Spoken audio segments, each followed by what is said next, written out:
Another tight end, Ethan Wolf, the second tight end that's going to be an early enrollee.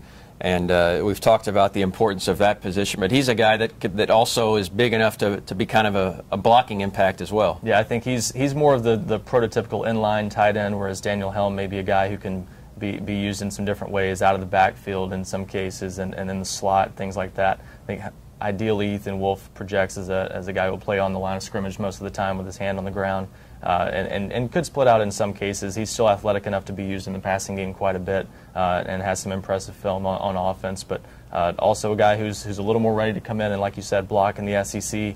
Comes in about 245 pounds, so won't need to add a whole lot of weight to be able to play as a freshman. And I think between he and Daniel Helm, certainly Tennessee, one of those guys at least, if not both, will play quite a bit as a true freshman. And so being an early enrollee would be big for both those guys, but especially Wolf, since he comes in a little more physically ready to play in the SEC. And Wolf is an Ohio native.